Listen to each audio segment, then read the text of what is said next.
You should be grateful we even let you stay here rent-free."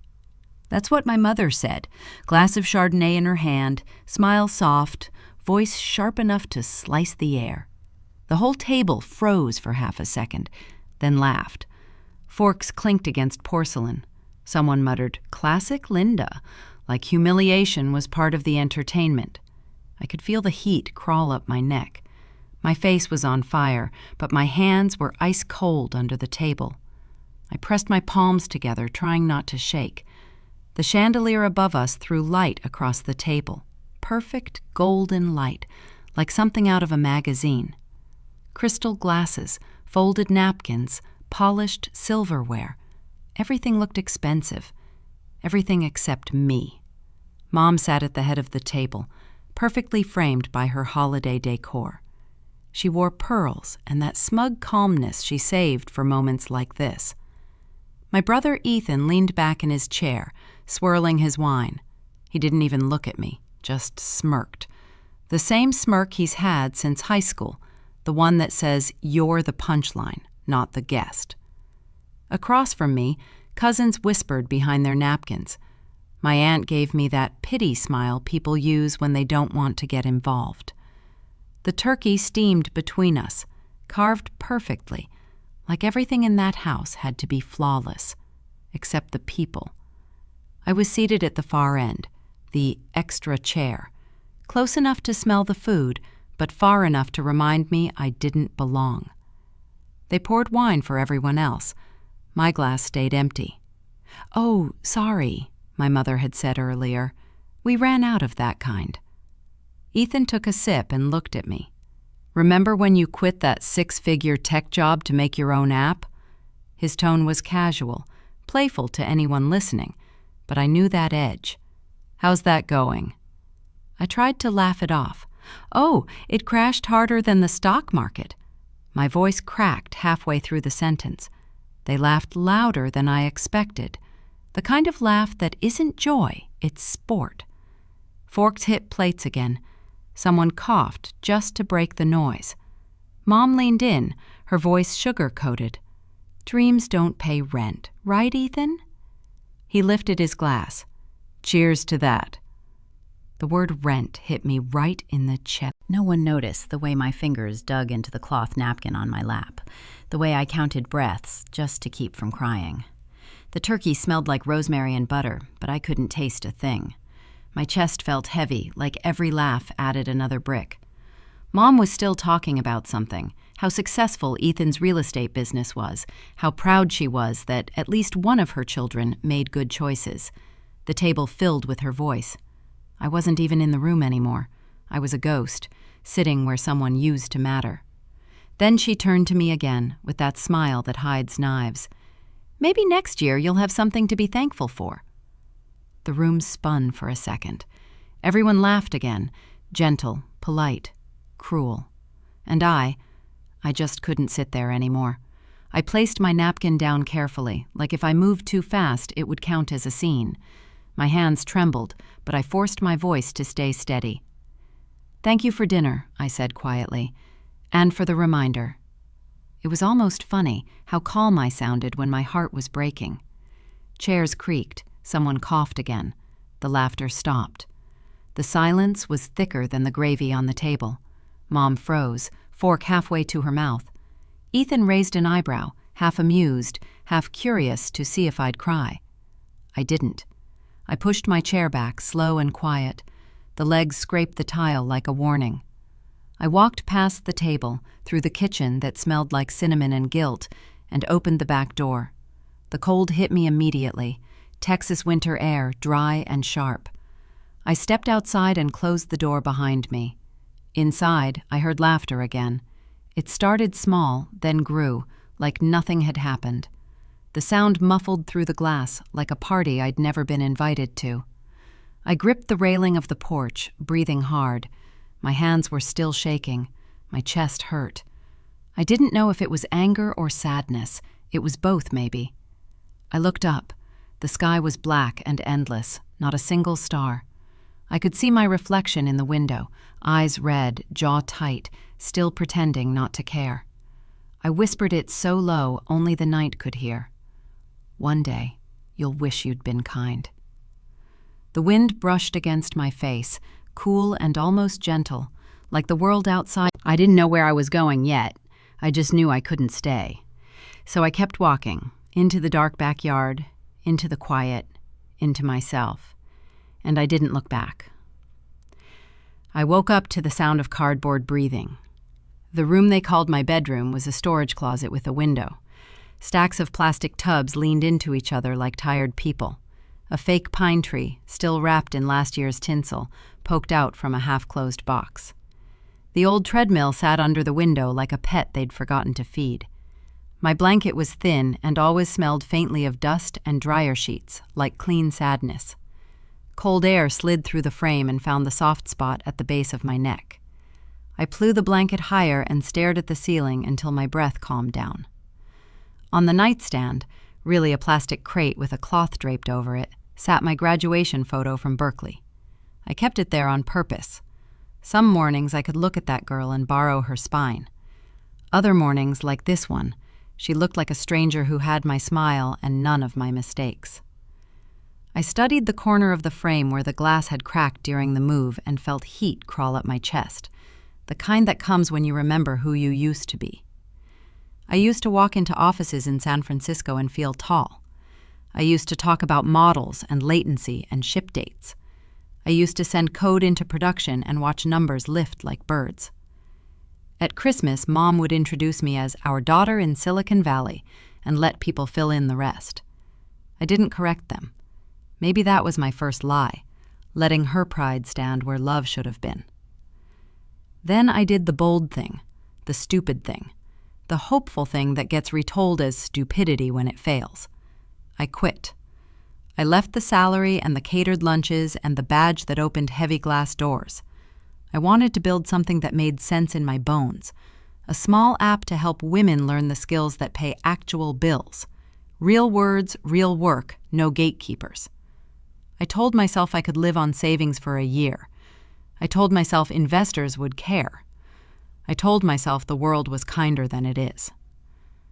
I remember the day the bottom fell out with ridiculous clarity. My laptop was warm under my wrists. The office I rented by the month smelled like lemon cleaner and fear. We're shutting down. My hands shook so hard I had to hold the edges of the desk to finish. I hit send. The room didn't explode. The world stayed the same. I was the only thing that changed. When I drove back to Texas, the highway felt endless and narrow at the same time. I parked in front of the house I grew up in and sat behind the wheel until my fingers stopped tingling. The porch light was on. Mom opened the door before I could knock. Her face was smooth in the glow, polite, almost pleased. "The city isn't for everyone," she said, stepping aside like I was a delivery. I carried my suitcases down the hall past the framed photos of family vacations and achievements that counted. She led me to the spare room. I stared at the treadmill and the towers of holiday boxes. She smiled like she'd solved something. "We can make this work," she said. Most days fell into place like identical tiles. I taught small online classes for people who needed to tweak a website or set up a store. I took little jobs that paid in trickles. Every Friday I folded a few bills, 10s and 5s, and set them on the kitchen counter under the fruit bowl, exactly where Mom could see them. I didn't want to hear the word freeloader ever again, even if it lived rent-free in my head. She always pushed the money back with a soft laugh. "Keep it," she said. "You'll need it when the next idea fails." Her voice was honey. The aftertaste was vinegar. "Ethan's been incredible with real estate," she'd add while scrolling on her phone, showing me photos of houses with clean lines and manicured lawns. "You could learn something from your brother." I didn't say what I knew. I didn't say that I'd seen the apps on his phone, the betting slips crumpled in his car, the restless shine in his eyes when he talked about coins with animal faces. In this house, truth had no currency. Image did.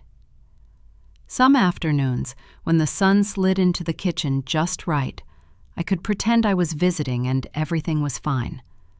Then a comment would land and bruise that small hope. The comments were always small. That was the trick. Big cruelty is easy to fight. Small cruelty slips under your skin and nests.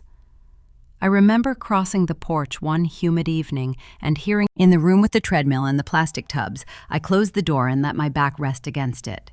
For a second, I wanted to stomp down the hall and demand she say it to my face. I wanted to list, line by line, the ways I was still trying, still breathing, still paying in ways she'd never count.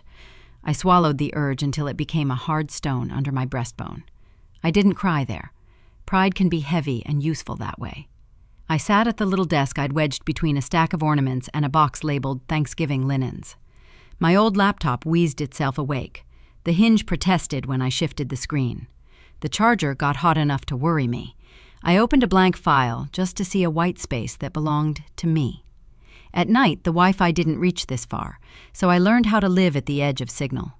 At 2 a.m, I'd drag the chair down the hall and angle it toward the router like it was a fireplace and I was freezing. The house would be asleep, the gentle groan of the fridge, the tick of the hall clock, the tiny scratch of branches against the window. My eyes burned. My fingers felt numb and clumsy, then found their rhythm anyway. It wasn't a plan yet. It was motion. Sometimes motion is the only proof that you're still alive. When I got too tired to see, I pulled my notebook from under the laptop and wrote the sentence I was afraid to say out loud. I'm not a tenant. I'm a survivor. I stared at the words until they steadied me. Then I underlined them. Once. Twice. The pen dug into the paper. The groove felt like a promise I could touch. Morning would come a few hours later, and the house would fill with ordinary sounds. The kettle, the local news murmuring from the living room, Mom's heels on tile, the front door opening and closing as if the day were a mouth chewing time. I would put a folded 10 on the counter and move through the kitchen like a shadow. She'd smile at me like she was doing charity. Don't worry, she'd say. You'll find something safe to do. I kept my eyes on the sink and the fruit bowl and the window over the sink, where the neighbor's oak threw patient shade. I could feel the old reflex rise, to defend myself, to explain, to barter for dignity like it was a coupon. I swallowed it down. Explanations are how you audition for a seat at a table that's already decided. Start again. I paused. The pen hovered. Then I added the word that made them mine. Quietly. I closed the notebook and held it to my chest until my heartbeat softened under the cardboard cover. The window leaked another thread of cold air. I stood, turned off the light, and slid under the thin blanket with the laptop tucked against my ribs like a warm animal. The house kept breathing without me. Somewhere, ice settled in the freezer with a small crack. A car passed on the street and took its noise with it. My eyes traced the familiar shapes in the dark, the treadmill's handlebar, the long edge of a storage bin, the outline of a box labeled Christmas. It almost looked like a city skyline if you squinted hard enough. A crooked little skyline where nothing moved unless I did. I let out a slow breath that didn't shake. Tomorrow will be different, I told myself. No one believed me yet. I barely believed me, but I said it anyway, inside my own skull where I couldn't be interrupted, and let the words settle where the shame had been living. Tomorrow will be different. The morning looked harmless, the kind that fools you into thinking peace exists here. Sunlight streamed across the kitchen tiles, the smell of roasted coffee filled the air, and spoons clinked against porcelain in slow rhythm. My mother liked breakfast quiet. Civilized, she called it. But quiet in our house never meant peace. It meant waiting for judgment. I sat at the edge of the table, half out of the light. My plate of eggs had gone cold, untouched. I just listened, the same way I always did. Every morning was a test, and silence was the only way to pass. Mom looked up from her tablet, her voice smooth but pointed. Ethan closed another deal yesterday, she said. He really knows how to make money. My stomach tightened. I didn't look up, but I could feel the shift. The soft spark of pride when she said his name. Ethan, her golden boy. My older brother who never seemed to sweat, never seemed to fail. Then it came, the comparison. She didn't even pause. He builds, she said, still smiling, and you just spend. I felt something snap low in my chest. My jaw locked, the back of my neck burned, and I gripped the edge of my napkin so tightly I could feel my nails through the fabric. The air suddenly tasted dry, like dust. Ethan chuckled, casual as ever, and said, "Hey, if you want, I can take you on as an intern. Unpaid, of course. You know, start small. I'll even teach you how to send an email properly." He said it like a joke. Everyone else laughed like it was harmless, but it landed like a slap. Mom joined in, her tone light but her eyes sharp. "That's not a bad idea. You could learn something real from him. Maybe stop chasing those silly dreams of yours." I could feel my pulse in my throat. I tried to keep my voice calm, quiet. "I'm already working," I said. Mom gave a small, polite laugh, the kind that meant she didn't believe me. "Doing what, exactly? Editing blogs? Teaching those little online classes? Honey, that's not a career." Something hot flared in me. My fingers twitched, and I almost dropped the fork. I forced myself to swallow before I spoke. "I put money on the counter every week," I said. That made her look up.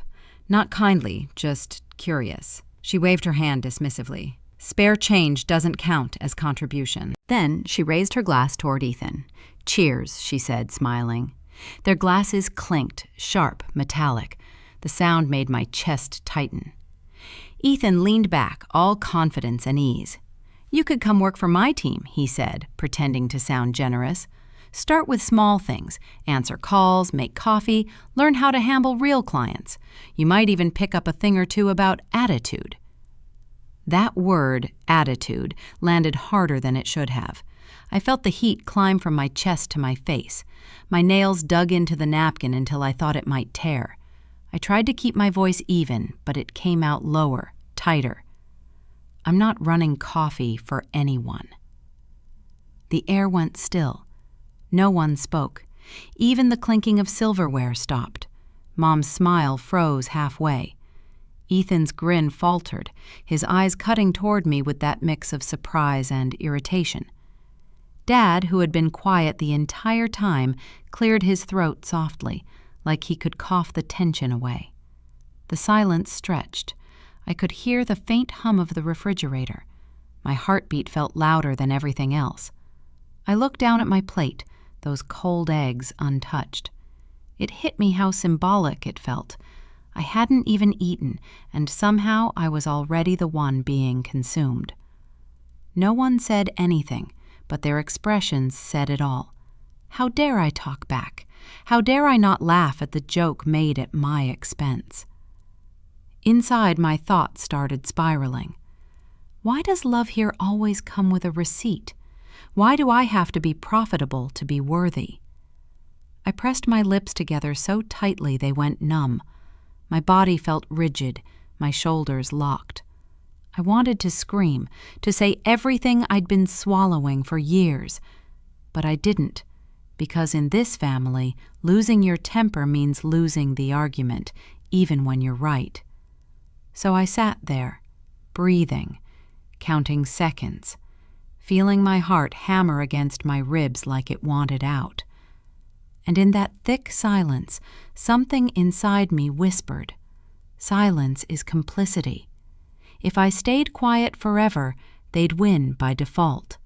But not today, not yet, not here." I pushed my chair back slowly. The legs scraped against the floor, loud enough to make Mom flinch. I dried my hands and stood there for a moment, staring at the tiled wall. My reflection in the window looked pale, small, but there was something new in my eyes, something steady. I turned and looked back toward the dining table. The morning light had shifted now, warmer, softer, but the people in it hadn't changed. Mom's hand was on Ethan's shoulder. Dad was nodding along. They looked like a painting, perfect, complete, and missing one person who never really fit the frame. I stood at the threshold between the kitchen and the dining room, one foot still on the cool tile, one on the wood floor. It struck me how physical it felt, being between two worlds. The one where I stayed silent, and the one where I finally said what I really thought. But I wasn't ready, not yet. My heart was still pounding, my breath uneven. My hands smelled like dish soap and nerves. If I spoke now, it would come out angry, messy, desperate. I didn't want that. I wanted precision. I wanted timing. because when I finally did speak, I wanted them to listen. So I stood there for a few seconds longer, watching them through that soft morning light. They didn't even look up. They never did. Then I stepped back into the shadows of the hallway, the edge of the light brushing my shoulder. And right there, in that moment, I made a quiet promise to myself. I would stay silent, for now. But the next time I opened my mouth, I'd make sure they remembered every word. That was the morning I stopped trying to be understood and started planning to be heard. Christmas smells like cinnamon and performance. The turkey shines like a magazine cover, the butter glows under warm yellow light, and the fake pine throws a clean chemical winter into the room. Crystal glasses stand shoulder to shoulder. The silverware is so polished it bends my face when I look down. My name sits on a little white place card in cursive. The wine never reaches my spot. I sit near the end of the table, my chair nudged back half an inch, like I'm visiting. I tell myself to chew slowly, to keep my fork quiet, small, careful bites. I keep my eyes lower than the rim of my water glass. My breath stays shallow and paced. My fingers feel cold, but my cheeks are warm.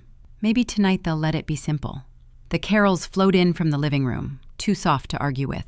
I think about counting to 10 between each bite. I think about how the light blurs the fingerprints on the crystal. My fork clicks once against the plate, and I flinch like I've broken a rule. Mom stands. Pinot Grigio raised like a baton.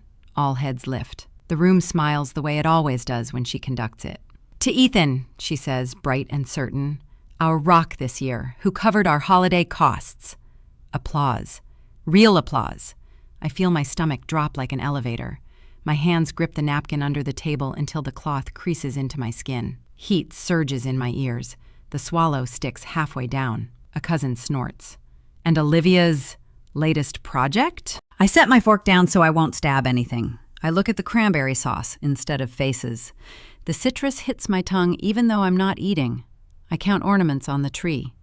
Red, gold, red, gold. Ethan grins with that easy public charm. Hope it's not another beta forever. A polite chuckle ripples. I try a thin smile. I nod like it's fine. My jaw locks so tight my molars ache. If I speak now, my voice will split. I keep the napkin between my fingers like a tether. Mom tips the glass toward me, warmly lethal. "You know we're only teasing." "Just being practical, darling," she adds, and the words land like a private joke they all share. "Dreams don't pay rent, honey." The clinks agree with her. Silver, crystal, approval. I try one self-deprecating line, tiny and safe. "I'll ship something before the new year." The laughter is louder now. It rolls over the table and leaves me small and damp. A few pity looks drift my way like wet confetti. My chest tightens. My fork pauses midair, then lowers without touching the food. Dad coughs softly into his napkin. He studies the gravy like it might teach him a way out. "Relax, Liv. We're only joking," Ethan says. He nudges his chair back with a satisfied squeak. I breathe through my nose until it stops shaking. Silence or dignity, I ask myself. Which one costs less tonight? The back of my throat burns. I stand. "Let me help." I lift my plate, careful not to scrape it. I retreat to the sink. The dining room noise dulls as soon as I turn the corner. Running water fills my ears and lays a blanket over my pulse.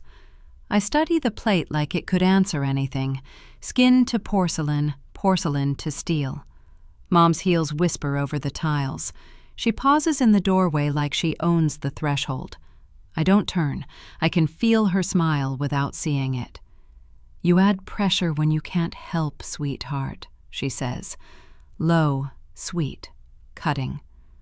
"I help every week," I say. Flat, even. She steps closer. The scent of Pinot slides around me. "Let people with money handle the heavy stuff." My fingers slip on the soapy plate. I almost drop it. The dishwasher hums behind the wall. It's almost soothing. I rinse the plate again, even though it's clean. I dry my hands and feel the paper towels stick to my fingertips. I walk back to the dining room. Mom goes ahead, carrying the room with her. My heart hits at the inside of my ribs, but my steps are steady. The warmth swallows me again. Lights, steam, performance. "It's okay," she says, resettling into her chair like the star taking her mark. "We'll cover it." Again soft nods. Another chuckle.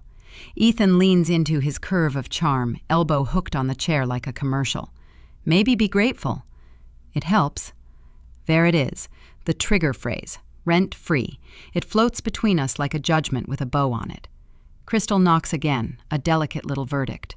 My shoulders square without asking permission. My chin lifts the smallest degree. My tongue moves before my fear can catch it. "We've got you, sis," Ethan says, gentle and smug. "I don't need rescuing," I answer, measured, clean. The room stills without looking like it's still. Only my pulse is noisy now. I let my eyes move over the table. Hamshine, cranberry jewels, wax drooling down a candle. Everything is beautiful and stuck. I keep my voice low. I keep it sharp. I don't raise it. I don't need to. Stop calling my effort nothing. The first fork freezes in midair. A relative's mouth stays open around a bite that doesn't arrive. Dad's cough trips and dies before it starts. The carol changes tracks. The silence in my head doesn't. "I'll pay rent." It lands. It doesn't echo. It just sits there, heavy and exact. My hands stop shaking like someone cut the wire feeding the tremor. Calm moves through me from the inside out, a cold, steady tide. I meet Mom's eyes first. She holds. I hold longer. I slide to Ethan. He smiles, but it's late arriving. He expects a joke to save him. None comes. "I'll pay rent." Stop using me for jokes. Still low, no tremor. I taste cranberry on my tongue again and realize I never swallowed it. A thin quiet spreads over the table, fragile as a stem.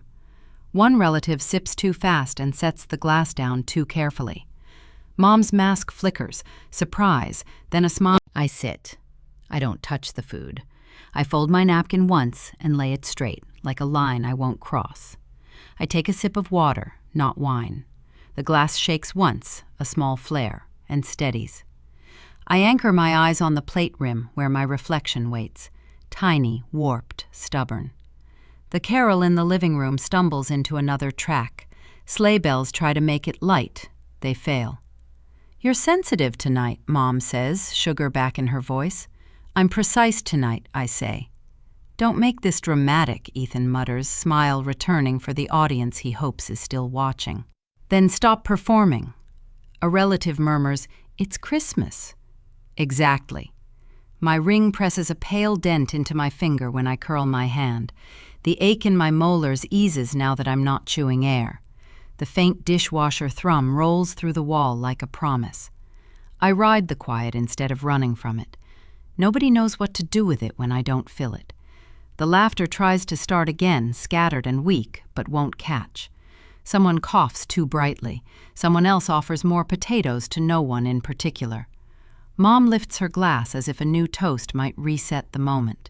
It doesn't. I breathe the way I did at the sink, 4 in, 4 out, while the edges of the room sharpen. My shoulders lower by a fraction. My spine finds the back of the chair. I don't add anything to what I've said. I don't explain. I let the sentence sit heavy and true. I touch the rim of my empty glass. The crystal chills my fingers and travels up my wrist. I think about the small envelopes I left on the kitchen counter for weeks, the ones that never earned a thank you.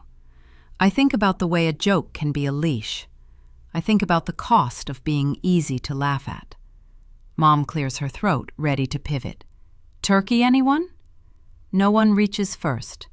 It's such a tiny victory that I pretend it doesn't matter. I let my hand fall from the glass. I place the napkin flat. The fabric looks like a flag, but I don't let it wave.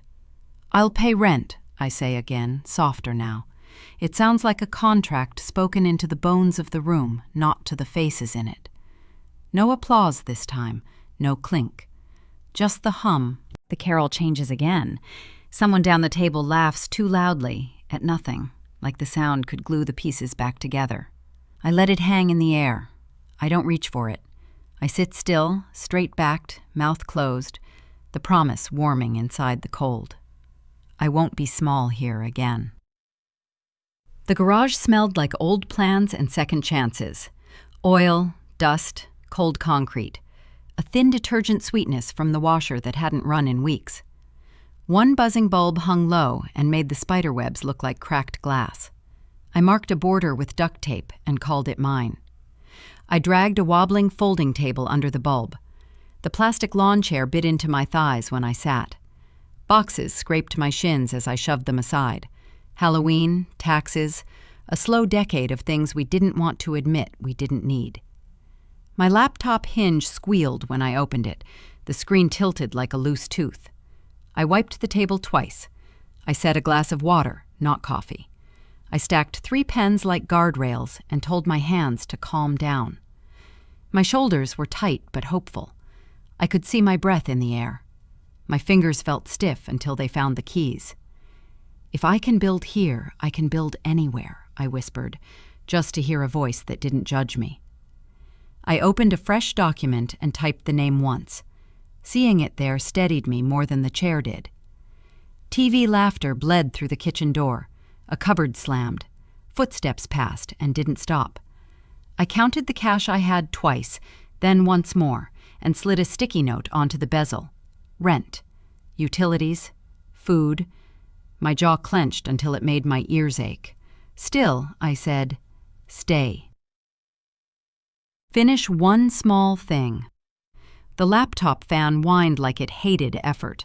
The trackpad jumped whenever I meant to glide. Wi-Fi blinked out for no reason.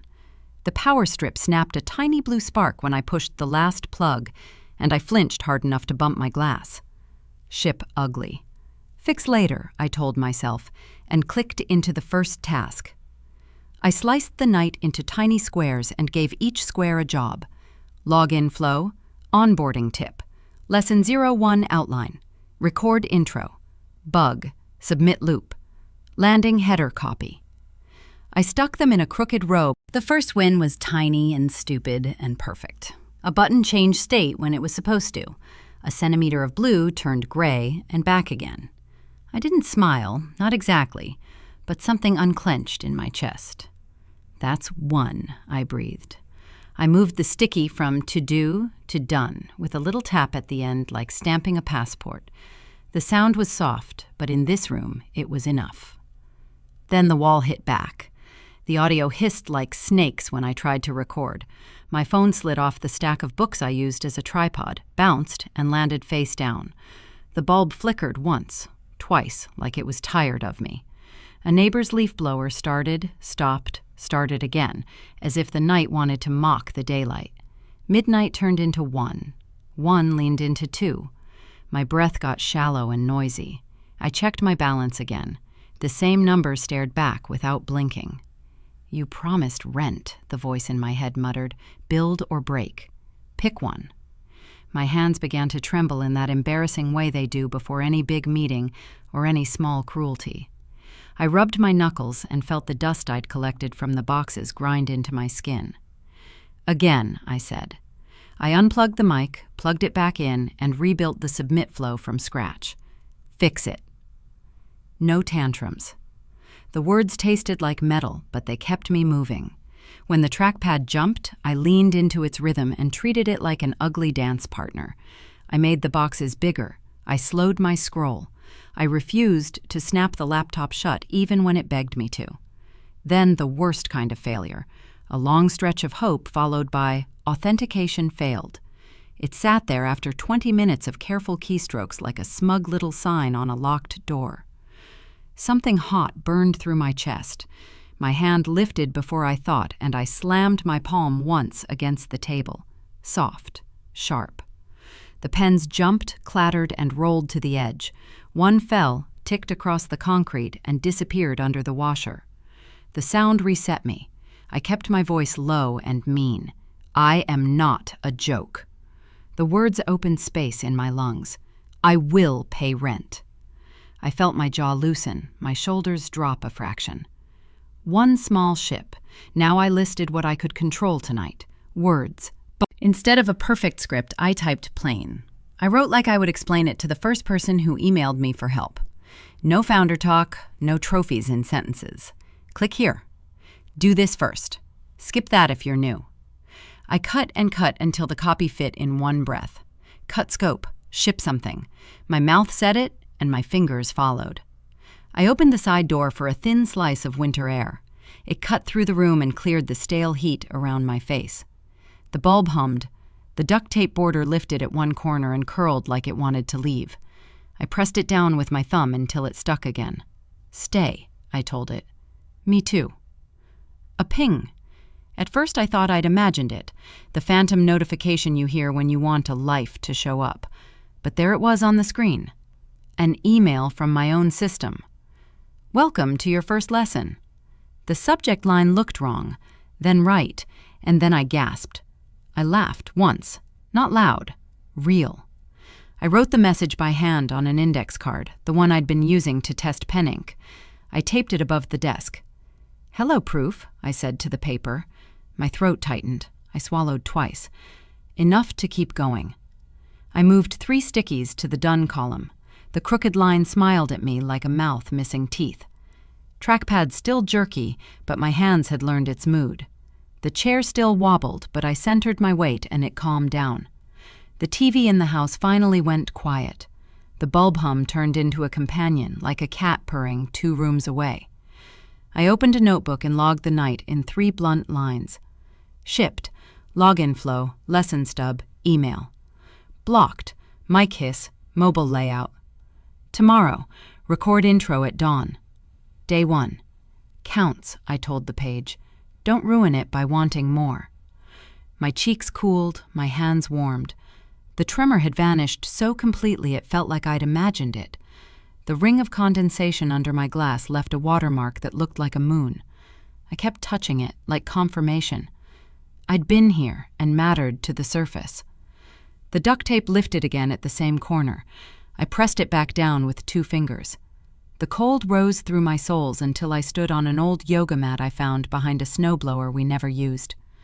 The laptop hinge squeaked. Through the kitchen door came a soft clink of glass in the sink and the hush of a faucet.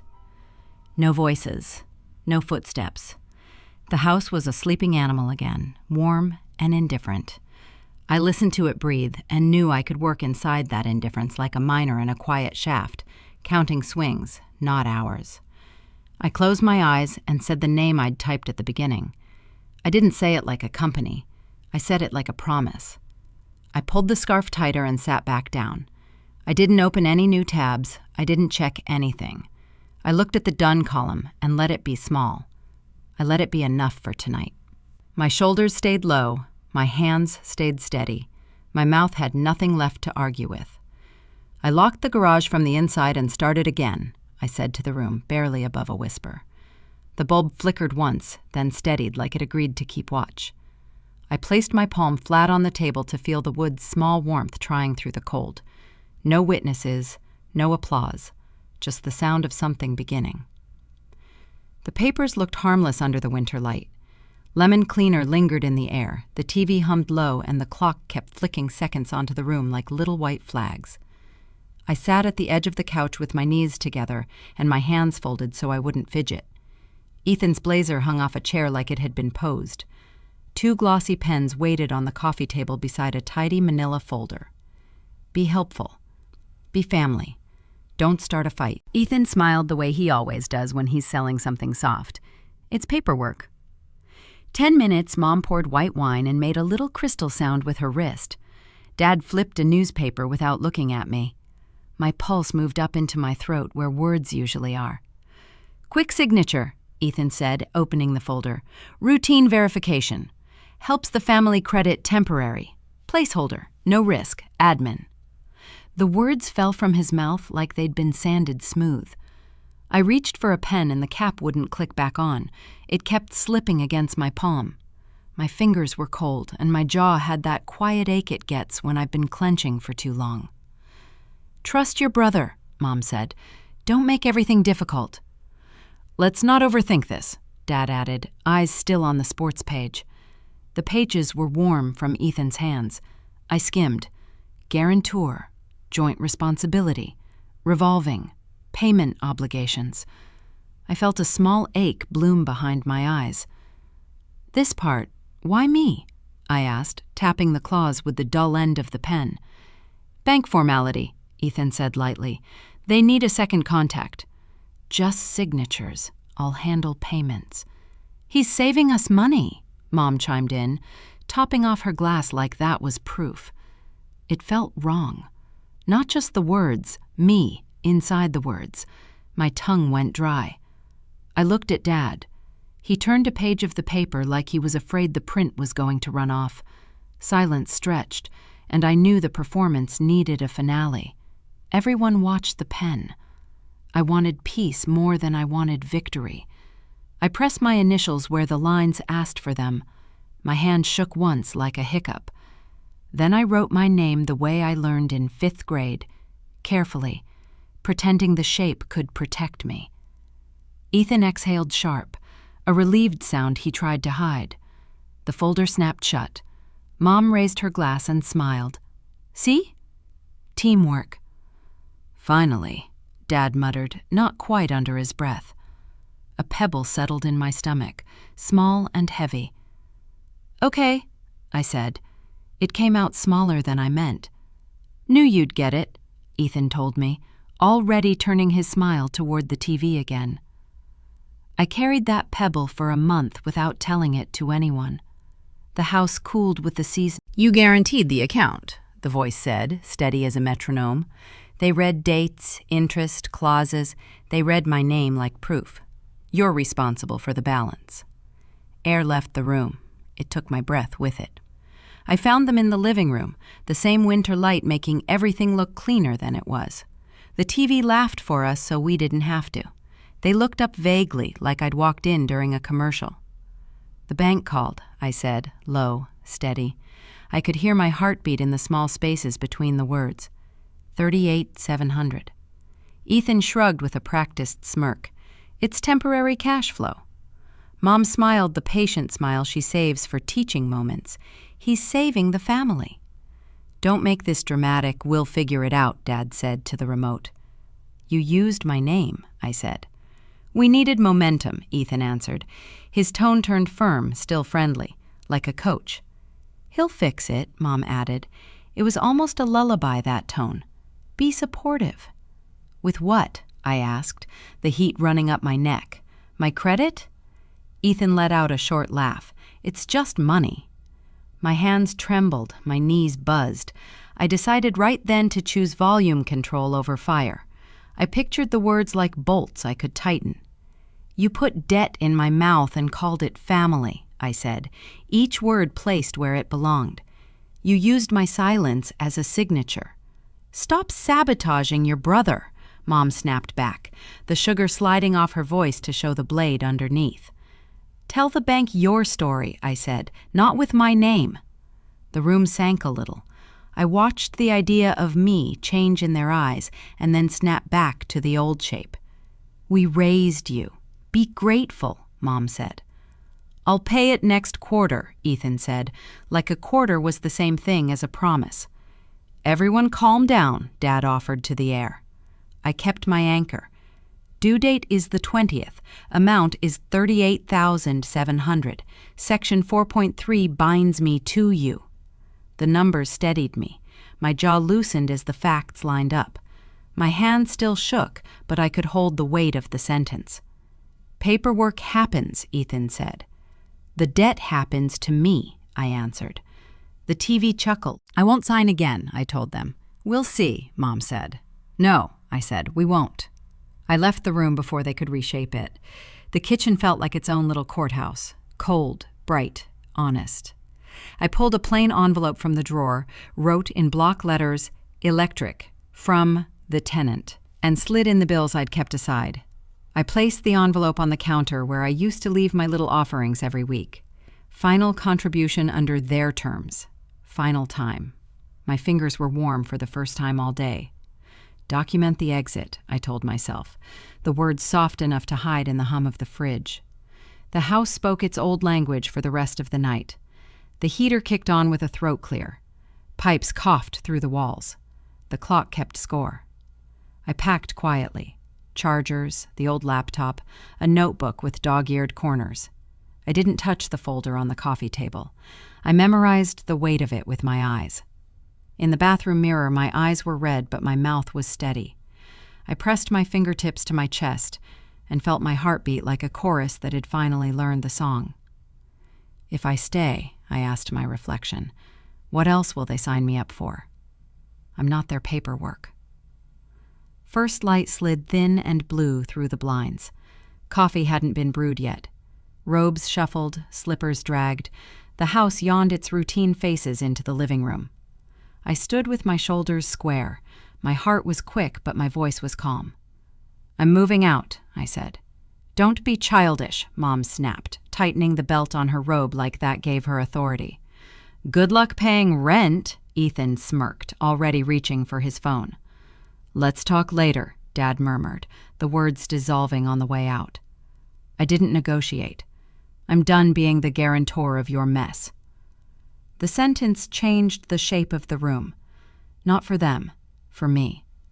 I walked to the kitchen and set the house key beside the fruit bowl where oranges pretended to be sunshine. I lifted my backpack. The strap dug into my shoulder and it felt right. I glanced at the manila folder once and did not flinch. My breath went deep. My hands stayed steady. My jaw softened. My name sign's only for me, I said into the quiet. No one followed. I stepped off the porch before the sun could argue and spoke the last line to the empty street, the one I wanted to stitch this moment to my bones. The debt stayed inside. My voice left with me. The heater coughed like it still had doubts about me. Hairline cracks ran down the wall in pale veins. The thin curtains leaked a tired city glow, and the cheap laminate desk wobbled every time the upstairs neighbor crossed the room. I angled the desk toward the window anyway, clipped my phone like a stubborn webcam, and taped my notes straight enough to calm my hands. The thrift chair pinched the backs of my legs. The ring light flickered once, then settled.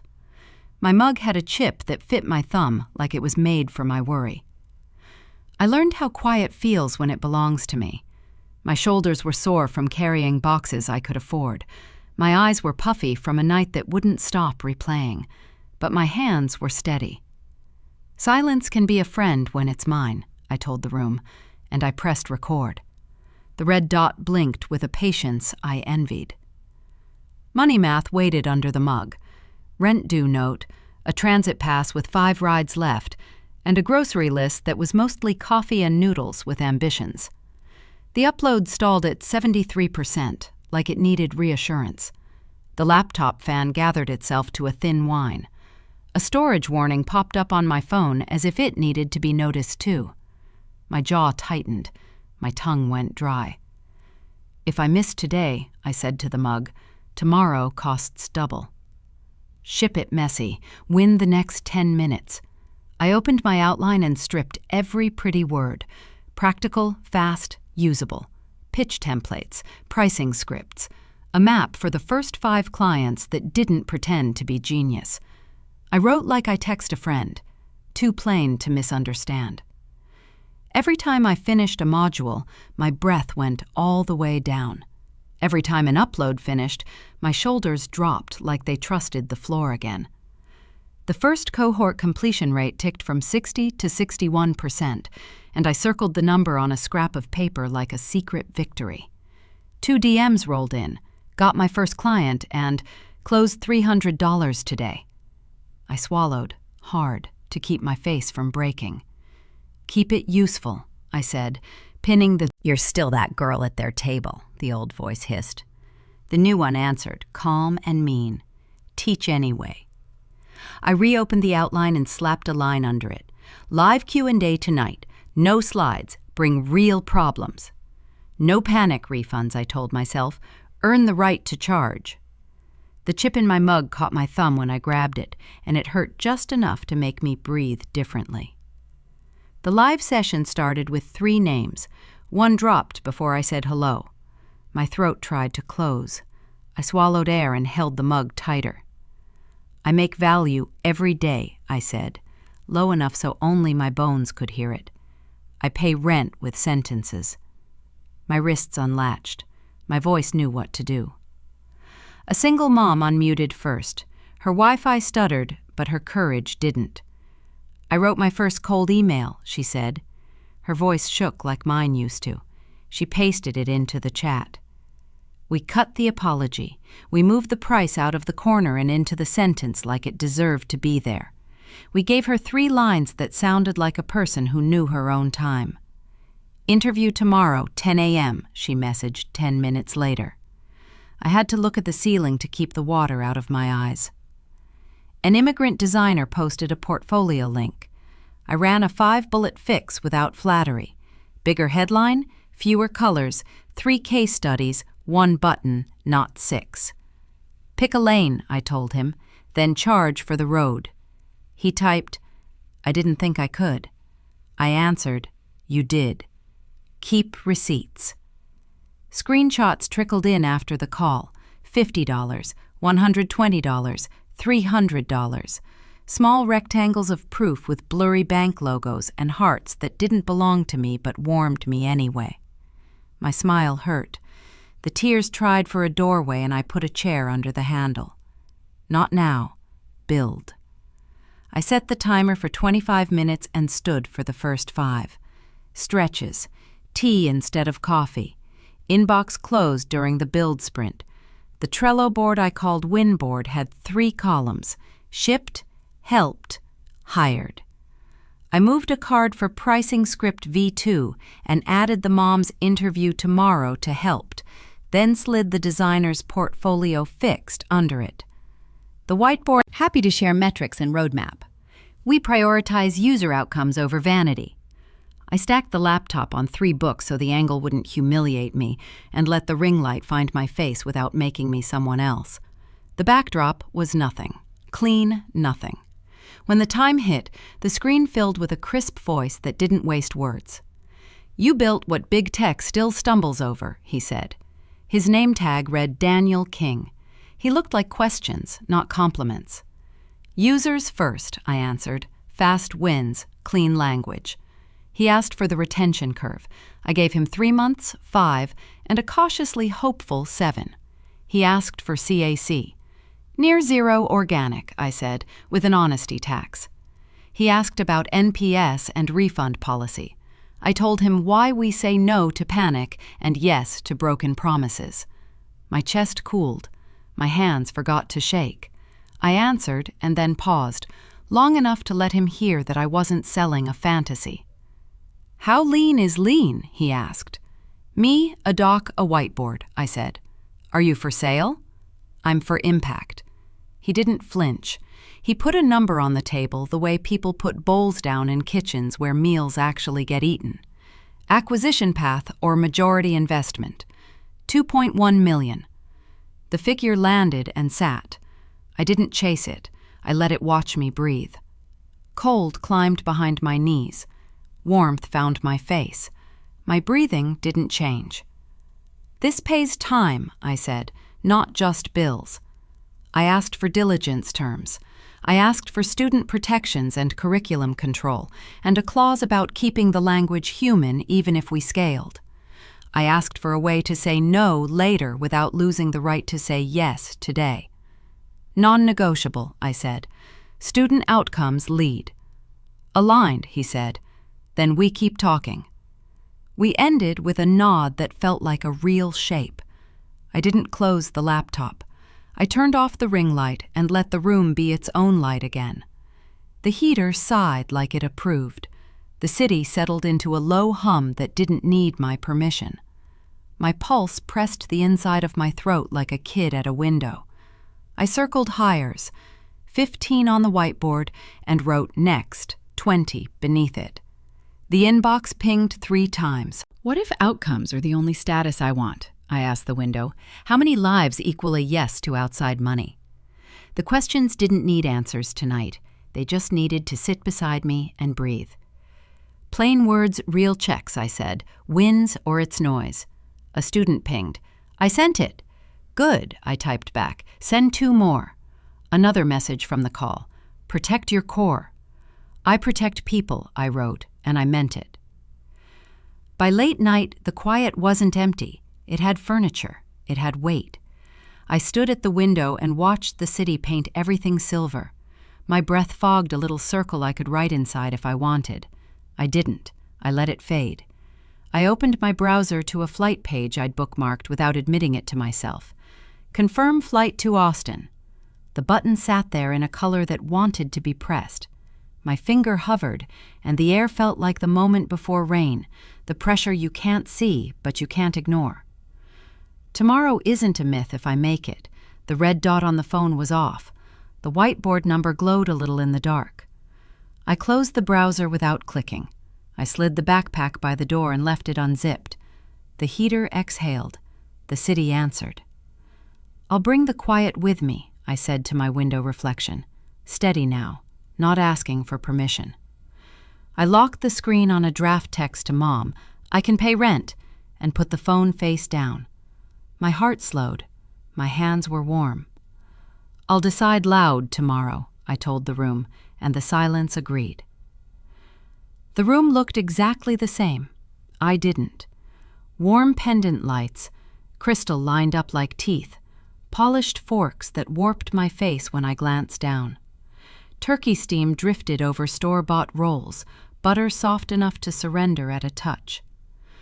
I walked in with a small tote and a plain manila envelope. Someone tugged a chair near the kids' table for me. I didn't sit there. I took an open seat at mid-table like it had always been mine. My breath came slow. My hands were steady. Heat sat low in my cheeks like a warning light, not an alarm. I set the envelope on the table and didn't touch it again. I'm not here to argue, I told myself. I'm here to name. Crystal wine splashed into Ethan's glass for a second pour he didn't request. My water sweated a ring into the cloth where my wine should have been. The candle wavered.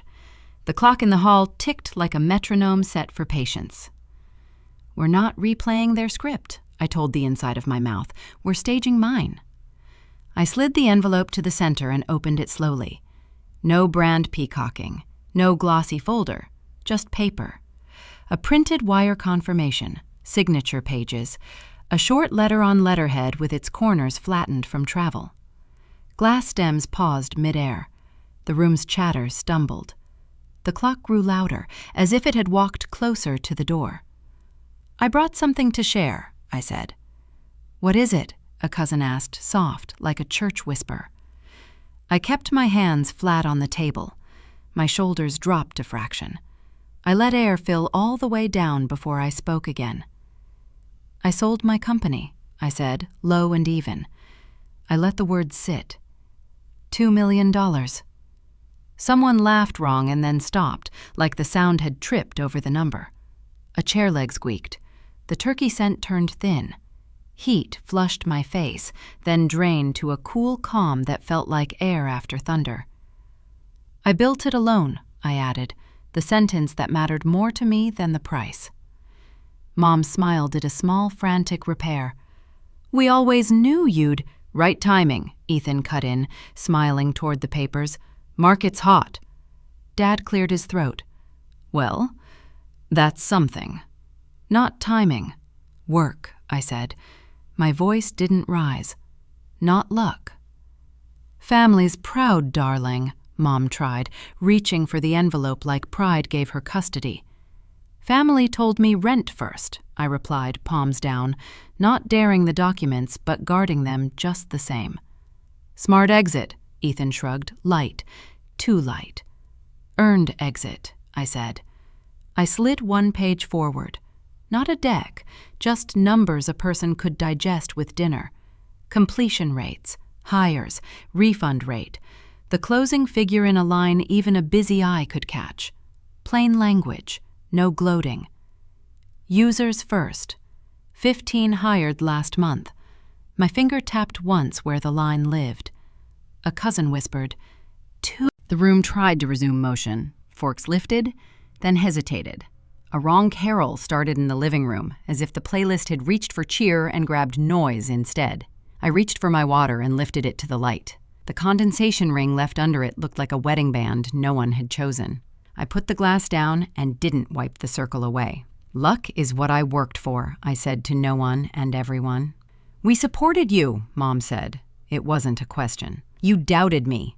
"Loudly," I answered, the memory not asking for permission to exist. "And quietly when it counted." Ethan leaned back and laced his fingers behind his head like he was off duty. "Market timing," he said again, as if repetition could turn it into credit. "User timing," I said. They were ready. I was ready.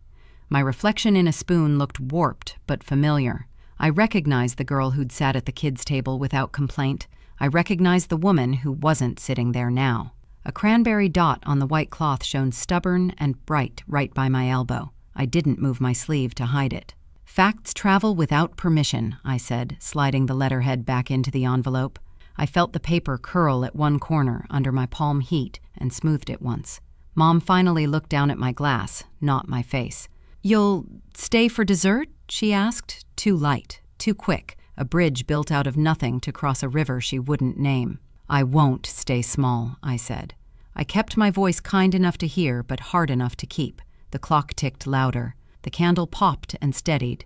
The room learned my volume, low, unbending, clean. If love is conditional, I asked the inside of my chest, what did I lose by meeting it? I measured the answer against the envelope, against the way my breath stayed even. Is respect a gift or a boundary with proof? I touched the back of my chair once, the way you touch a porch post before stepping into rain. How much silence did I spend to pay for this voice? Enough. What do I owe the past besides accuracy? Only that. "Family's proud," Mom said again, smaller. "I brought proof, not permission," I answered. It wasn't cruel, it was true. Ethan reached for the papers like he might read them at his pace and name them his way. I slid them back into the... I tucked the letterhead deeper into the envelope and closed the flap with my thumb. My pulse stayed steady. My shoulders stayed low. I lifted the tote strap over my shoulder and felt its weight slide into a place that fit. I looked at no one in particular and everyone at once. "I'm paid up. By me," I said. No one moved to stop me. No one stood to make it a performance. The clock kept its tick. The candle kept its flame. The cranberry dot kept shining, small and loud. I stood, touched the back of my chair once more, and let my fingers fall to my side. I didn't push the envelope into anyone's hands. I didn't leave copies. I didn't ask for a speech back. In the hall mirror, my mouth looked calm. My eyes looked like they'd finally been invited into my face. I could hear the room trying to laugh normally, the way people do when a truth lands and they're not sure where to put it. At the doorway, I paused just long enough to feel the house breathe and to hear my own breath answer. I pulled my phone from my tote and typed a message I didn't send.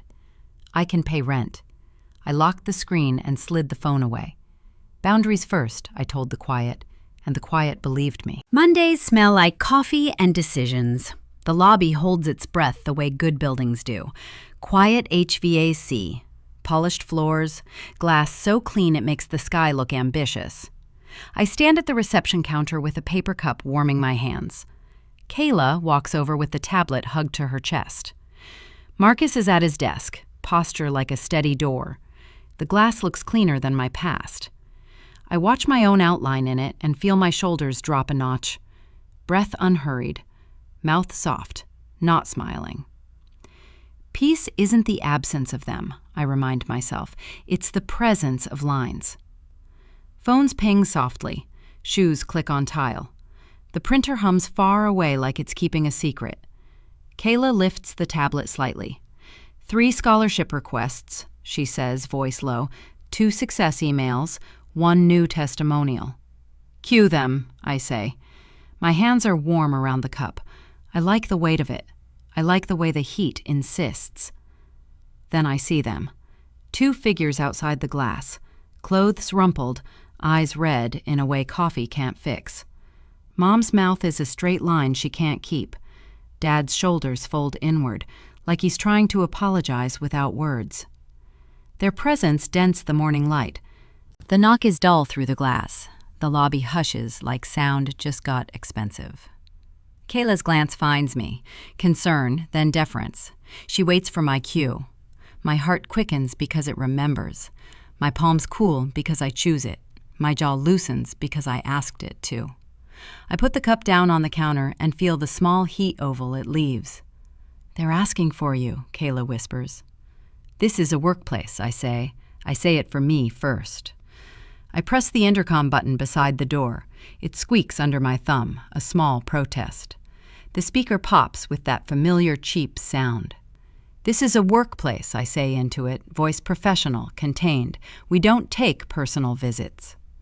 Mom leans toward the glass like proximity can substitute for listening. "Just one night," she says. The words blur a little through the speaker. "One meal. A hot shower," Dad's murmur follows like a shadow. "We're family, Liv." My breath holds for 4 counts and releases for 4. I can feel my spine remember that it has a job. "We can discuss resources, not entry," I say. The sentence lands on the lobby tile and doesn't bounce. Marcus looks over, steady as a guardrail. "We'll support whatever boundary you set," he says, voice calm, like a promise that doesn't need volume. Mom tries again, softer now, like softness might buy the code. "We're tired," she says. "Your mother is exhausted." I hear the old script trying to climb back into my mouth. I taste pity and habit, and the easy excuse to unlock what cost me so much to close.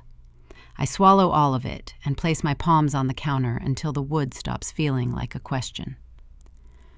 "My home isn't yours to enter," I say, low, edges clean.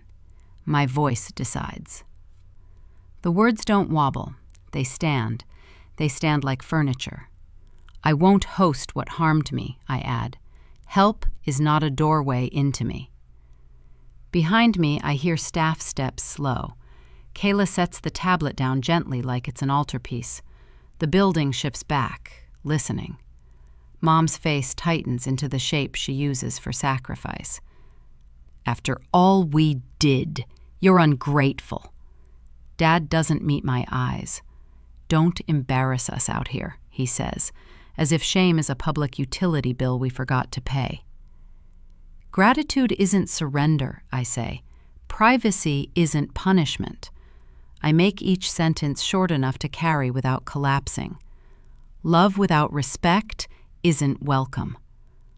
Mom knocks again, harder. "Let us in." "I'm not a doorway," I answer.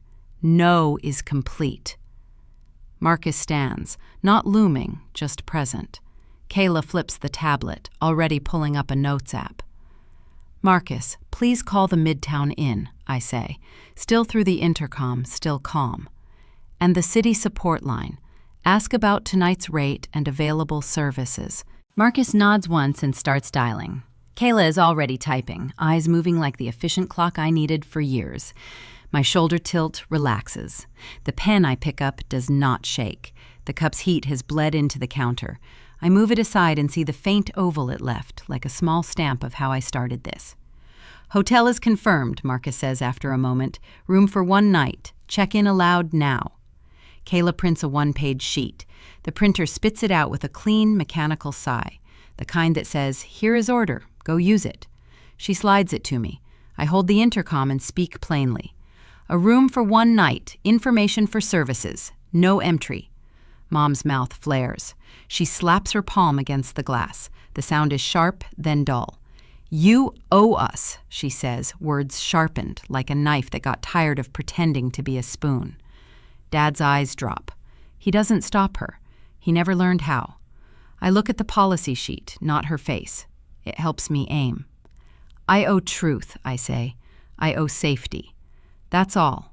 A couple of staff glance over, then they go back to screens, to schedules, to the work that keeps the lights honest. Order models itself. I turn from the glass and the building absorbs the moment like it was designed for it. Kayla's tablet glows with good news. 3 scholarship requests waiting, 2 success emails, 1 little video from a teacher holding a cheap laptop and crying in a classroom that looks like a shed. "You did the right thing," Kayla says, soft, not fishing, not flattering, just laying a hand on the table with her voice. "Right things can shake," I answer. My chest is warm. My fingers are steady. The caffeine hum matches my breath. They nod to each other. I click approve on a scholarship. I reply to a student. "You're not late. You're ready." I schedule a laptop pickup for Wednesday at noon because the bus runs on the quarter hour and they said they only get one break. Boundaries are instructions, not punishments, I say to the paper cup, to the glass, to the girl who used to fold herself into yes. I'm safe here. Marcus's lanyard taps once against the desk and then goes still. He glances over. They'll need to leave now, ma'am, he says, gentle, like closing a book that never learned how to end. Marcus gestures to the curb where a ride waits. Dad's face crumples and then flattens. He follows. Mom stands for a breath, eyes drilling into a version of me she thinks still lives here. When she moves, the building doesn't shiver. Neither do I. Kayla places the tablet back in my hands. Policy stays policy, she says. Policy stays policy, I echo, because sometimes you have to hear yourself keeping yourself. The door seals behind their exit with a sound I've loved since I signed the lease, a simple click that doesn't ask for applause. The lobby returns to its rhythm, phones, shoes, printer. The coffee has cooled but still tastes like a decision I'm glad I made. What is kindness without access, I ask inward, not expecting an answer. Where does help end and harm begin? The questions settle beside the intercom like two stones that don't need lifting. Can peace be loud enough to hear through glass? I listen to the HVAC, the muted city, my own lungs. If I keep my key, do I finally keep myself? I place my palm flat on the cool pane and feel the building's quiet push back into my hand. I pull it back to my side. My hand is my own temperature again. I wish you help, I say to the glass, just once. Not entry. Marcus returns, nods once. It's done. Kayla cues the next email. I sign the scholarship letter. The printer releases it like a white flag I don't have to wave at anyone. I pick up my cup. The heat is mostly gone. It's still enough. They taught me pain. Peace taught me boundaries. I kept my key. I kept myself. And if they knock again, if yours knock again, do you open or hold the line?